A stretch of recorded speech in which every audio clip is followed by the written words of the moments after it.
Hello, everyone, and welcome to another episode, If You Could Hide to Kolob podcast. My name's Daniel. This is my brother Clive. Hello, everybody, and welcome. And I'll tell you what, I'm looking forward to this episode. I'll tell you why. Just over a year and a bit ago, it was just as we got to the tail end of the Book of Mormon, I found this thing in one of the books that I was reading, and I've saved it up for this very episode. And it's something so amazing, and I've been looking forward to it so much. So I'm telling you now so that you can either prepare to disappoint me because you already know and I waited too long, or Right. prepare to say how good it was. And if this section is still in the intro, it's been wowed. So I'll keep it in. Okay.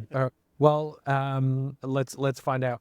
I don't have a quote to start us off with, Clive, but I do have more information on the giants. Not more information. I've got a little bit more on the giants. I talked about in the episode last week. I was a bit skeptical on the whole situation, but I've gone to the trusty Apocrypha, and there is a book in it called Book of Giants.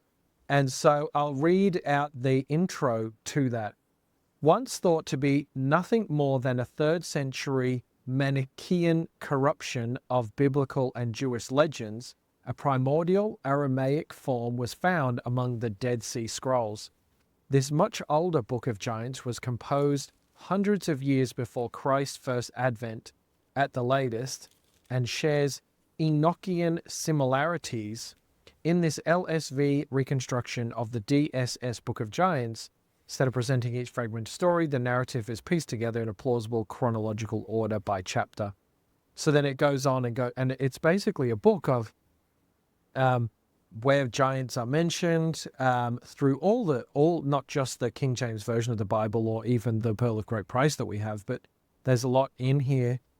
There's another summary here where it's written by Gilgamesh, Clive, this supposedly written by Gilgamesh, where it says, I am a giant, and by my mighty strength of my arm, and by my own great strength, anyone mortal, and I have made war against them, but I am not able to stand against them, for my opponents reside in heaven, and they dwell in holy places, and not they are stronger than me. Of the wild beasts has come, they call me the wild man. So there's also things in here that I found, because I was doing a little bit of reading about it, that there is one theory in one of these books, Jasher, I think it was, where it talked about the giants were a crossbreed of the devil's unholy angels and people. So I'm still very skeptical in this giant situation, but I thought I would add this in, that there is a lot more going on, and what a giant is and isn't, I'm not sure. I'm not sure we'll ever know.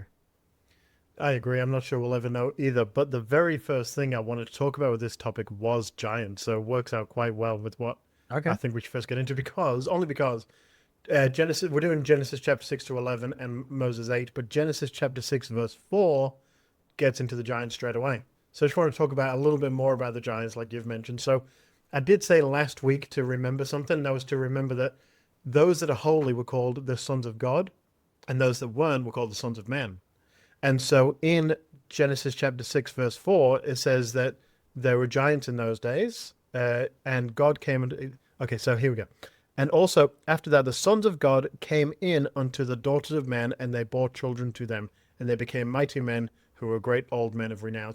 So a lot of religions think that sons of God means angels, and daughters of men mean people on earth. So angels fell and had children with people, and that's where giants came from. But as Moses chapter 7 explains, sons of God represent those that are holy men, and sons of men represent, and daughters of men represent people that are unholy. So this is just explaining that there was righteous people and unrighteous people that sort of started to intermingle, and this is where wickedness started to prevail upon the earth. The other thing was, these giants are called Nephilim, and Nephilim in Hebrew means fallen one.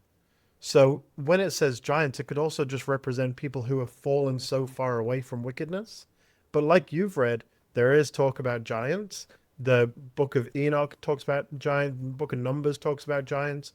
So that's not to say that there isn't giants. There could be giants that are also wicked. So it could mean lots of different things, like you said, but I just wanted to clear up there that we don't, as Latter-day Saints, we don't believe that angels from heaven came down and had children with men, and that's where the giants came from. I don't know where you wanted to start. I want to start and talk about that when Enoch's city, Clive, goes up to heaven, there is multiple people left on the earth who are good. One of them is the star of this episode, Noah. And Noah is there with, he actually ends up having a missionary companion, and they are going around still preaching to people and warning them. And you mentioned the book of Enoch, Clive. This is in the first book of Enoch, chapter 65. And this is a conversation between Noah and Enoch. And he arose from there and went to the ends of the earth, and he cried aloud to his grandfather Enoch. And with an embittered voice, Noah said 3 times, "Hear me, hear me, hear me." And I said to him, "Tell me, what is it that is falling out of the earth, that the earth is in such an evil plight and shaken, lest perhaps I will perish with it?" This is a young Noah talking to Enoch. And there was a great commotion on the earth, and a voice was heard from heaven. And I fell on my face, and my grandfather Enoch came and stood by me and said to me, "Why have you cried to me with a bitter cry and weeping? Indeed, a command has gone out from the presence of the Lord concerning those who dwell on the earth." And it goes on and on. So there is this idea. It's not just a case of people are really bad. Okay, let's flood the earth and let's start all over again.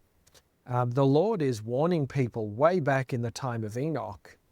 And Enoch is taken away because the world is so bad.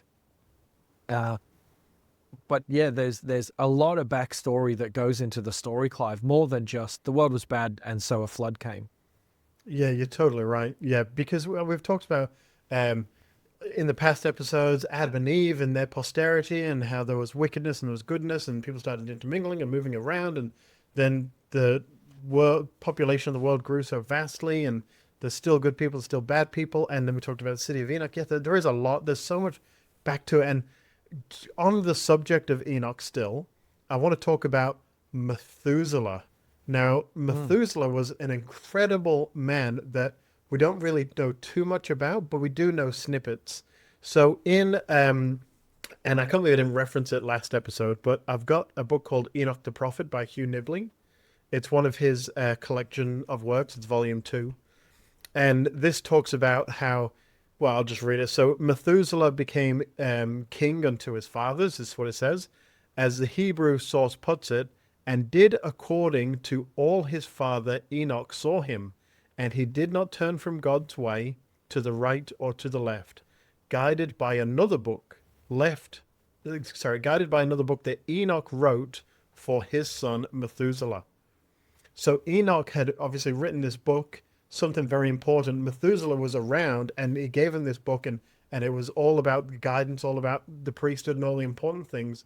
And so Methuselah ended up staying on the earth. I think, in my non-doctrinal sort of way, I believe that Methuselah was left here to help Noah with the ark preparations and with the preaching and with everything else, because Methuselah died in the same year that the flood came.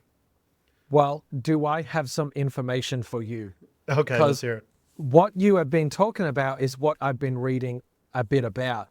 And of course, I'm referring to the Apocrypha here, the book of Jasher. So there's 2 points, Clive, and I'm so glad that you raised it. So it comes to a point where the Lord finds grace with Noah. And we learn that because in Jasher chapter 4, verse 21, and Noah found grace in the sight of the Lord. If we go to Genesis 6, verse 8, but Noah found grace in the eyes of the Lord. They're the same verse. One is in Genesis 6, 8. One is in the book of Jasher, chapter 4, verse 21. They're the same. So, here, and after the lapse of many years, in the 480th year of the life of Noah, when all these men who followed the Lord had died away from among the sons of men, only Methuselah was then left. God said to Noah and Methuselah, "Speak and proclaim to the sons of men, saying, Thus says the Lord, return for your evil ways and forsake your words, and he declares this unto them. So what I've found in this book of Jasher is that Noah and Methuselah, you could very easily argue, are the very first ever missionaries on the earth. Two of them, they're together. The Lord calls them both together.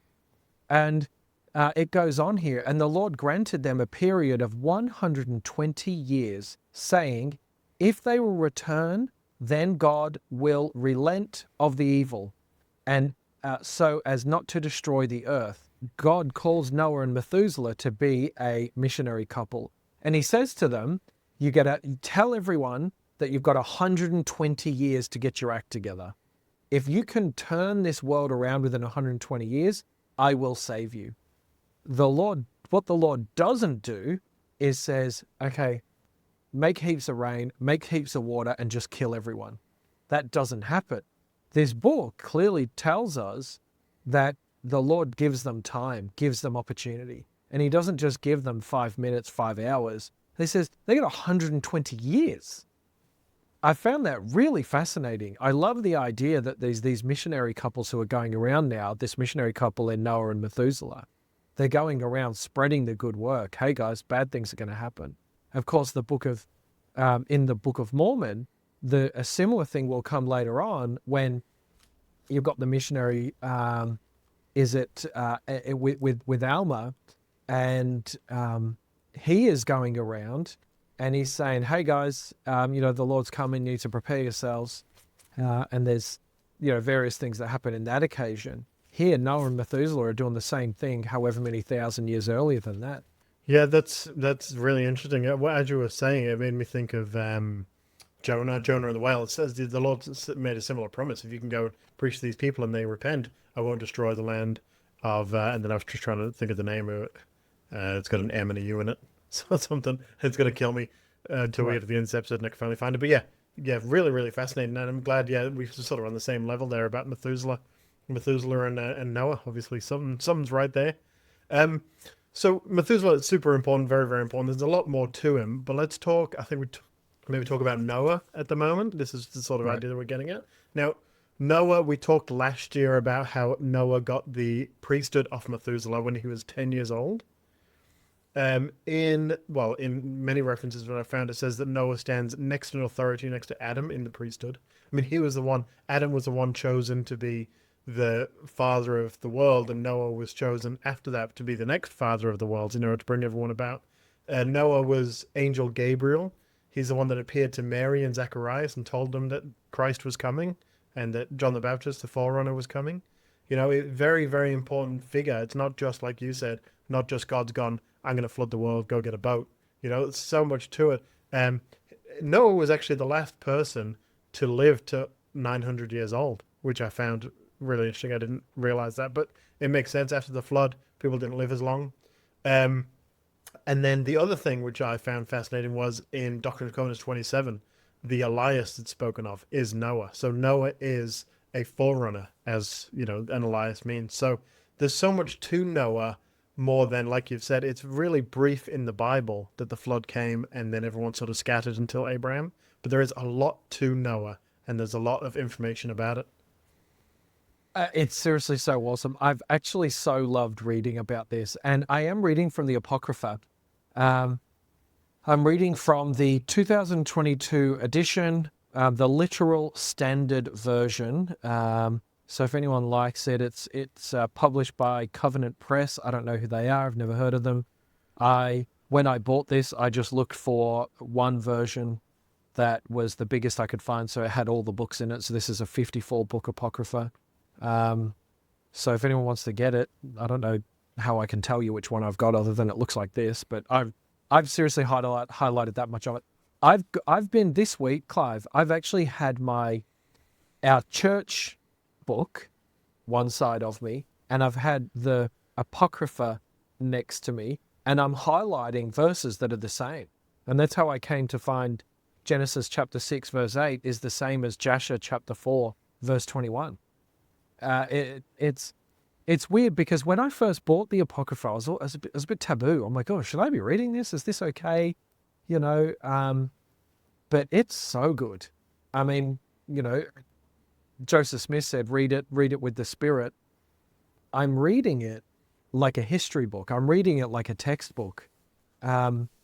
And it is going really well with my Bible studies. I mean, there's so much in here. I don't just want to read it all out, but I mean, I would. There's this part here talks about the wives. This is chapter 5, verse 35 in the book of Jasher. Noah took the 3 daughters of Eliakim, son of Methuselah, for wives for his sons, as the Lord had commanded Noah. So that is, so if you go on, Clive, now he immediately, I don't know if he has the ark built, but anyway, that's just more about it there in that book. So there's a guy in America called Ken Ham, and he Okay, shout out to Ken. recreated, recreated the ark of what he thinks it might have looked like. It ended up costing $100 million to do. What? Yeah, but it was a lot of donations and things like that, as well as his own money. But if you look it up, if anyone wants to look it up, it's incredible. It's massive. It looks amazing. And I think the idea was proof that it can be done and proof that it was this big. Now, I sent you something, Daniel, from a book that I've got. And this is, this is a drawing of a guy named Kershaw back in the 17th century. He used the measurements from Genesis to recreate what the size of the ark would be. And then he tried to work out himself how animals would all fit in there. It's really fascinating. We'll put it up on our social medias. If you're not watching this on YouTube, and I'll try and show the camera as much as I can if you are watching this from YouTube. If you have a look, like the deck 1 has all the birds and the birds and kitchens and fowls and all these little things. And then the second deck, that's where they've stored all the food, all the wheat, all the chestnuts, everything they need, plus a few other things like sheep and goats, pigeons. This is just his theory. And then deck 3, they've managed to fit a lot of things: tigers, panthers, all the other animals, cattle, sheep, goats, elephants, all those types of things. It's really, really amazing once you look at it and sort of get an idea, because yes, it was 135 meters long. That's the 300 cubits. If we're going off my length, arm length, like we talked about last week, it's about 135 meters long, and you go, how possibly can you fit all the animals in there? It's 22.5 meters wide, and it was 13.5 meters high. But if you look at it to this scale, you do sort of go, okay, I guess the animals didn't really need to wander around. They could have just stayed up in their little cabins. It's really interesting anyway. But I was watching this National Geographic thing just recently about the Ark and how it was made. So if it was made like this is also how it was made. So obviously in the scriptures it says that it was made of gopher wood, which a lot of people sort of decipher as cypress because it's incredibly durable. It was available at the time, and the Hebrew word for cypress is kopher, Kopher, which sounds very similar to gopher. Gopher wood. On National Geographic, though, this guy, he did say if they built the frame out of the cypress wood, it would have been so easy to get reeds, bundle up reeds, and put them on the ark and then fill in all the gaps with tar. Because reeds are durable. When they're all together, they're durable. They're obviously waterproof. And filling in all the gaps with tar makes it all make sense. And he did that in the show, and it actually worked. And it was really, really amazing. So I thought that was really fascinating, how people have this, I mean, maybe he's wrong, maybe he's right. It's just really interesting that we do have this ability to go, well, what can we do? How can we make this work? Yeah. That's really, really interesting. I mean, it would have taken some time as well. And perhaps if we had a glimpse of what was happening back then, is Noah taught in the same way that Nephi is taught? In terms of shipbuilding, I mean, is that how that would have worked? I'm not sure. Possibly. Clive, we've got this verse 16. A window shalt thou make to the ark, and this is Genesis 6:16. And in a cubit shalt thou finish it above, and the door of the ark shalt thou set in the side thereof, with lower, second, and third stories shalt thou make it. And 16a, where it says in a window, you think, well, what is a window? And then we have here some rabbis in the footnotes. Some rabbis believe it was a precious stone that shone in the ark, and we have a footnote to Ether, where the Lord stretched forth and touched the stones for the brother of Jared. So we have some similarities there as well, which are really interesting. Well, what's interesting is, when the ark is opened, it does say that Noah opened a window and you let the raven out and then let the doves out. But if you look at the brother of Jared's story, they do. They've got this hole that they fill up so that they can open it every now and then and check, get some air in or get the checks. It does all work out quite well. One other thing, Daniel, that you just said, how it was made. Do we know how it was made? So in the apocryphal book that I'm reading, it's not the same apocrypha as you, but this is in the book of Enoch. And it says... What chapter of the book of Enoch? So we're in... Well, it's all in Roman numerals, so... That's in the first book of Enoch, though? It is the book of Enoch. It is, first book of Enoch. Okay, what's this Roman numeral? LXV11. So what's that? 20... I mean, are we going to edit this out? LXV1? That's not English. LXV11. LXVII. I think X is 10. L is, I don't know what the L is 50. L is 50, so it'd be 67. Chapter 67. 67. Okay, what verse? If we've got this right, leave this in. Just 1 and 2. Does it say, and in those days the word of God came to me, and we've now Roman numerals. We're going to do a new podcast on Roman numerals. Okay, so this is interesting. So, okay, let's read this. And in those days, the word of God came unto me, and he said unto me, Noah, thy lot is come unto me, a lot without blame, a lot of love and uprightness. So there's a lot, basically saying to Noah, there's a lot of wickedness, and, you've come to me, you're righteous. This is the interesting part. And now the angels are making a wooden building, and when they have completed the task, I will place my hand upon it and preserve it, and there shall come forth from it seed of life, and a change shall set in it, so that the earth will not remain without inhabitant. So this is basically saying that the angels either helped or made the ark, which is interesting, knowing what we know from Enoch, that, they're going out to preach and to help and to teach others. Yes, maybe Noah made it himself with his sons, but what if he, there was a lot to do. And so those others came down and angels either built it or helped him build it. Yeah. Okay. So are we now, we've got two commandments now regarding the animals. We've got clean animals, 7 of them, and all other animals or all other selected animals, 2 of them. And this is to do with which ones are clean and which ones are unclean. So we're in chapter 7. If we can skip that far ahead, Clive. And the Lord commanded unto Noah, come thou and all thy house into the ark, for thee I have seen righteous before me in this generation. Of every clean beast thou shalt take to thee by 7s, the male and his female, and of beasts that are not clean by 2, the male and his female. And it goes on here, fowls of the air, keep the seeds alive on the face of the earth. So we have now this instruction of which animals are coming. So if you look at, we're not going to go through all of Leviticus, but in Leviticus chapter 11, it does explain what the difference between clean and unclean animals are. So the natural idea of everyone is animals went in 2 by 2, but obviously that's not the case. Animals mostly went in 7 by 7. So in Leviticus chapter 11, it talks about what's clean animals and what's unclean animals. So clean animals have cloven hoofs, so 2 hoofs on 1 foot, and they chew the cud. So, for example, a pig has a cloven foot, but it doesn't chew the cud. So that would not be cud? I don't know, but I used to be a dairy farmer, so I should know. But I know that basically the boss used to say that the cows are chewing the cud when they would eat the grass, and they would just constantly chew. Oh. And I don't know if it's something to do with that. I don't know Please someone comment what is cud. What is cud? Okay, so but then the fish need to have fins and have scales. Obviously, fish weren't in the ark, though.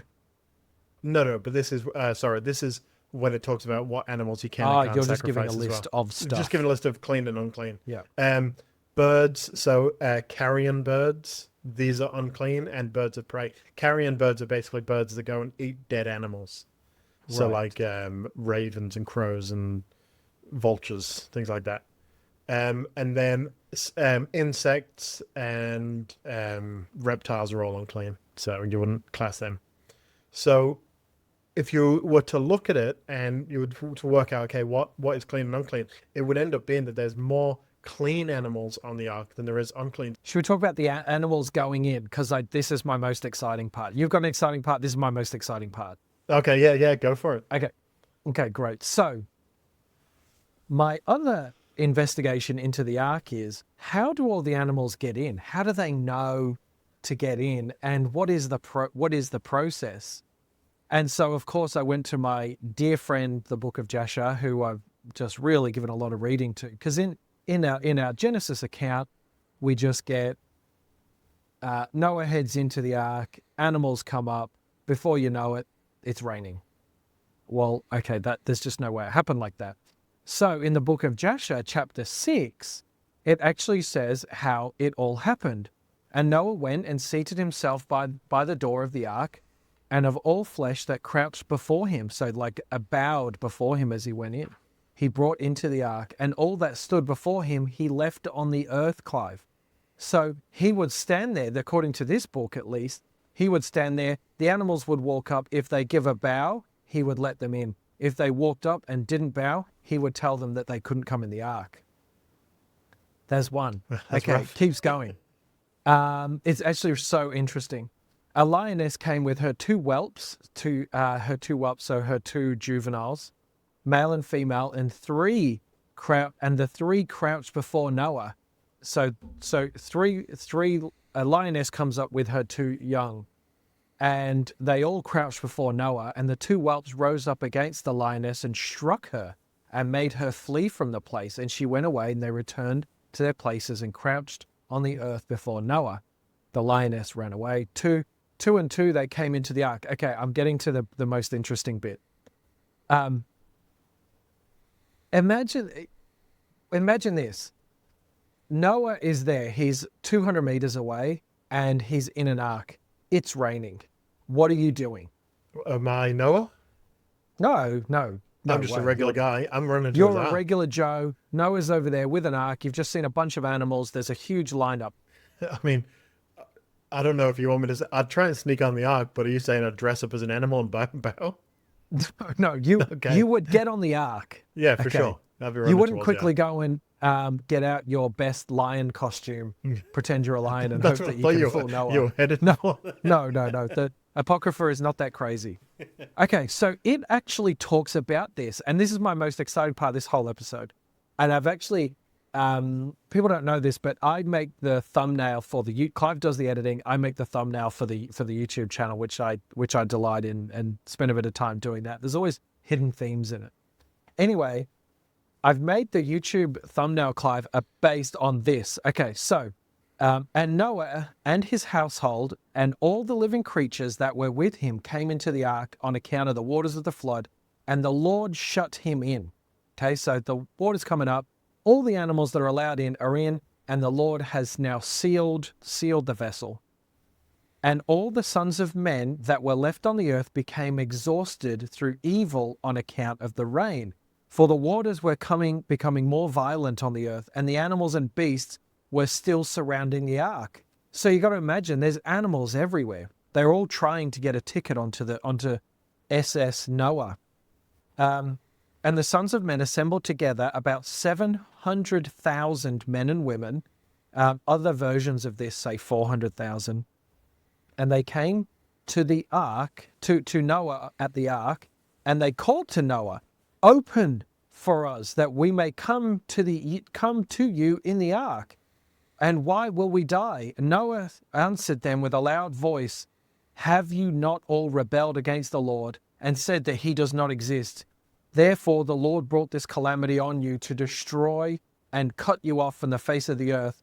Is this not the thing I spoke to you of 120 years back, and you would not listen to the voice of the Lord, and now you desire to live on earth? So Noah says, I told you, I gave you 120 years, and you still did nothing. And then they say to him, we are ready to return to the Lord. Only open for us that we may live and not die. And Noah answered them, saying, behold, now you see the troubles of your souls. You wish return to the Lord. I'm going to just paraphrase here because I've been talking for a while. But now you come and tell this account of your troubles, of your souls. Now also the Lord will not listen to you, neither will he give ear to the day. And the sons of men, this is the bit that I've based the thumbnail on. Well, I've really built this up. I hope this is You really have. so interested. And the sons of men approached in order to break into the ark, to come on account of the rain, for they could not bear the rain on them. And the Lord sent all the beasts and animals that stood around the ark, and the beasts overpowered them and drove them from that place. And every man went his way, and they again scattered themselves on the face of the earth. So the animals are surrounding it, and the people come and they try to break into the ark. And the Lord assembles the animals to fight away the people and to protect the ark as the water comes up and it can sail away. That's really fascinating. I never would have thought of that. I always just assumed, because the ark isn't the shape that everyone thinks it is, it probably would have been hard to hold on and everyone would have drowned. But to know that those animals that were left behind saved the ark and protected it, that's absolutely amazing. Great job. Is that not so cool? I hope mine is as good as that. That is really cool. I mean, this is the Apocrypha, and like I said before, I'm using this as historical text. We don't know if this is right. We don't know if that's wrong. But we also don't know how much of the Bible is right or wrong. I mean, the Articles of Faith specifically says to us, we believe the Bible to be as far as translated correctly. Bruce R. McConkie says the stories in the Bible, you should consider them truthful if they're talked about in other revelations. So to me, they're both a similar text. But I love this, and it makes so much sense that, okay, I can see the ark. And you think about it, if I'm no good and I can see the ark and the water's coming up and this guy told me it's going to flood and all of a sudden now it's raining, I'm just going to sit there and go, all right, Noah, no worries, dude, enjoy your time. I'll just drown. Anyway, so incredibly interesting. So now in our timeline, there's water and the ark is on its journey, I guess. So in the ark, we've got 8 souls. 8 souls are saved by water. We've got Noah, his wife, Shem, Ham, Japheth, and their wives. And then we've got all the animals. So what's really interesting, so there's this old rabbi tale about the ark and what happens on the ark. So it's said that Noah and his family never slept the whole time they were on the ark. So the flood was, well, everyone was inside the ark for about a year and 10 days-ish.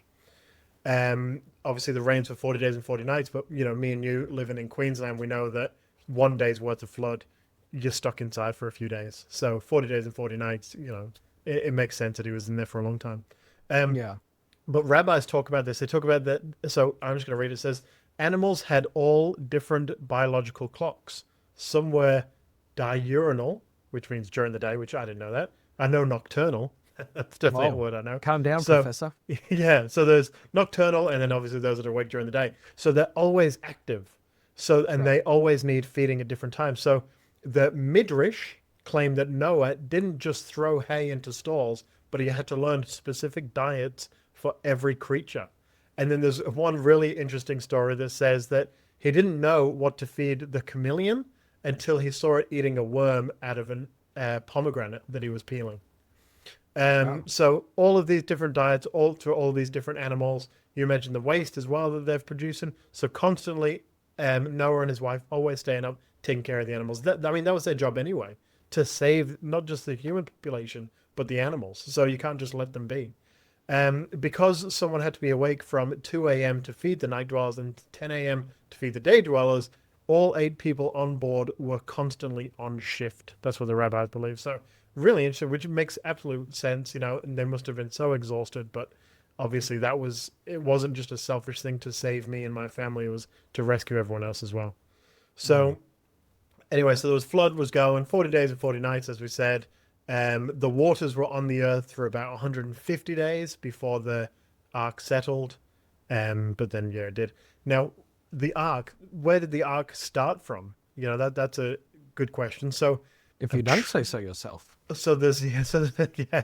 I mean, that's just a question. I mean, a lot of religions believe that basically it went up into the air and then came back down. Because the Garden of Eden was somewhere in the Middle East, and so is Turkey is where we think the ark landed. So, but Oliver B. Huddington, he was a member of the church back when Joseph was around. He said that he recalls Joseph Smith telling people that the ark left from South Carolina. Now we know that it definitely left from somewhere in America, but South Carolina makes a lot of sense. It's right there on the border. And then it sort of sailed over to Mount Ararat in Turkey and landed there. So, but that's the sort of area that we're looking at. Yeah, fascinating, fascinating. And you would question as well, Clive, in terms of what was the geography of the globe at the time? Like, um, did all of the countries, did all of the land masses, did they look the same pre-flood and post-flood? Did water come up and countries were submerged, but when it went down, did all of the land come back, or was the oceans made? We think, I believe at least, I think that when the Garden of Eden times were around, there was just one big landmass, wasn't separated by water. So we don't know really exactly what the world looked like according to this timeline. So yeah, understanding where it went up and went down, it's definitely interesting. We do have a lot of stories, don't we, about it being in Mount Ararat or Ararat. It's a If you believe the story of the flood, you would most likely be aware or believe that that is where it settled. Yeah, I think so. I mean, there's a lot of evidence that points to it. There's a lot of things that are there. There is a information booth right near it, coincidentally. It says this is where Noah landed, so maybe. Yeah, there's a lot of explorations that have been out there. Um, it is really fascinating, and the church hasn't come out and officially said it, and the church had basically said that roughly we think it's probably around that same spot, and it makes sense from where everyone else sort of went out from there, not Mount Ararat itself, but Turkey area, and everyone sort of spread out from there. So it does make sense, and like you said, we don't really know when it was Pangea and the Earth was one place. We know that it broke up during the time of Peleg. We suspect that it was broke up around the same time as the flood. But I had read, I don't remember which religion it was, but they talked about how when Cain killed Abel, they think the Earth split at that point as well. So there's a few different stages anyway of when the Earth may have broken up. Okay, what should we talk about next? So When do we get to your big story? mine's right at the soon? end, so I'm hoping we can get it in. We can fit it in. So, Yeah. well, okay, let's talk about the rainbow. Rainbow, obviously, very, very important. Genesis chapter 9, verse 15, it says that when there's a rainbow on the earth, it's God saying that there'll be no more flooding. Obviously, very important. Now, there is a Joseph Smith translation as well, which adds more to the promise of what the rainbow means. So, do you want to look up the Joseph Smith translation of Genesis chapter 9, verse 21? And I'll read Genesis chapter 9, verse 15. So, Genesis chapter 9, verse 15, and I will remember my covenant, which is between me and you. So, we talked about how the Lord covenanted with Enoch and then said he would covenant with Noah, and he does. Which is between me and you, every living creature of all flesh, and the waters shall no more become a flood to destroy the world. Sorry, I should have read 14 first. And it came to pass that when I bring a cloud over the earth, that the bow shall be seen in the cloud, and I remember my covenant, which is between me and you, and every living creature of flesh and of waters shall no more become a flood to destroy all the flesh. So when you see a bow in the air, that's a reminder of the covenant that I've made. Also, this. And the bow shall be in the cloud, and I will look upon it, that I may remember the everlasting covenant which I made unto thy father Enoch, that when men should keep all my commandments, Zion should again come to the earth, the city of Enoch, which I have caught up unto myself. And this is mine everlasting covenant, that when thy posterity shall embrace the truth, and look upward, Then shall Zion look downward, and all the heavens shall shake with gladness, and the earth shall tremble with joy. And the general assembly of the church of the firstborn shall come down out of heaven and possess the earth, and shall have place until the end come. And this is mine everlasting covenant, which I have made with thy father Enoch, and the bow shall be in the cloud. And I will establish my covenant unto thee, which I have made between me and thee, for every living creature of all flesh, then that shall be upon the earth. And God said unto Noah, this is a token of the covenant which I have established between me and thee, for all flesh that shall be upon the earth. So interesting. So it's not just remember that I won't flood the earth again. It's remember that Zion will come down again. That I've made a covenant between Enoch and thee, and that the bow is to remember that when Christ comes again, Zion will reign upon the earth, and the earth will become a peaceful land again. There's more to it than just that. And then there's even more. There's another promise. This is found in Teachings of the Prophet Joseph Smith. It says, this is Joseph Smith speaking, obviously, I have asked the Lord concerning his coming, and while asking the Lord, he gave a sign and said, in the days of Noah I set a bow in the heavens as a sign and token, that in any year that the bow shall be seen, the Lord would not come. So basically, if you see a bow in the air, if you see a rainbow in the air, that's saying that within this year, the Lord will not come. So there's a few things to remember. I won't flood the earth again. I won't be coming back within that year. And when we do come back, Zion will come and Zion will reign again. Awesome. Yeah, good call. So after the flood, so we're talking about after the flood now. So after the flood, Noah was told very similar thing to what Adam and Eve were told. In Genesis chapter 9, verse 1, he says, be fruitful and multiply and replenish the earth. So the same thing that Adam and Eve were commanded to do. We're starting again. This is be fruitful and multiply, replenish the earth. Send all the animals out. The animals obviously went out. Then other things happened. So Noah planted a vineyard, which I think is really fascinating, Daniel. So in Genesis chapter 9, verse 20, and Noah began to be a husbandman and planted a vineyard. Now, I think there's more to it than what we're actually reading. I did read a long time ago that Noah made a equivalent, not the same, but an equivalent of a Garden of Eden type thing where things would grow and things would be beautified, and it was basically the start of the flesh and all the animals and how things went about. And he created this beautiful garden, this beautiful vineyard. I can't find it again. And I've got that binder that's about 500 pages wide of all information that I gathered over the mission. And I was going through it and there was so much to it and I couldn't find it, but it's in there somewhere. But anyway, whether that's true or not, but he did plant a vineyard. So obviously he did start his own garden and become a husbandman and do all these things after the flood. And then is when we talk about Noah cursing his son. So in verse 21, and 21, and he drank the wine and was drunken and was uncovered within his tent. And Ham, the father of Canaan, saw the nakedness of his father and told his two brethren without. So obviously now we get the story of Noah being drunk. And but what's interesting, Daniel, that Noah didn't lose his priesthood from this. This isn't something that the Lord's gone, you have become drunk and this is something that's happened, and so wickedness about, which I thought was interesting. So I found this from Joseph Smith. Joseph Smith said, Noah was a righteous man, and yet he drank wine and became intoxicated. The Lord did not forsake him in consequence thereof, for he retained all the power of his priesthood. And when he was accused by Canaan, he cursed him by the priesthood which he held, and the Lord had respect on his word, and the priesthood which he held, notwithstanding he was drunk, and the curse remains upon the posterity of Canaan until this present day. Very interesting, isn't it, that, you think, oh, Noah did something bad, and so therefore he needs to repent. But this obviously, it's a different time, different place, different situation. Noah was such a righteous man that the Lord obviously respected his priesthood, and the cursing that Noah put upon his son has remained. Well, I mean, we have an entire record of Noah, and he did one thing bad ever. Yeah, It's true. Like, it's all good. It's all good. It's all good.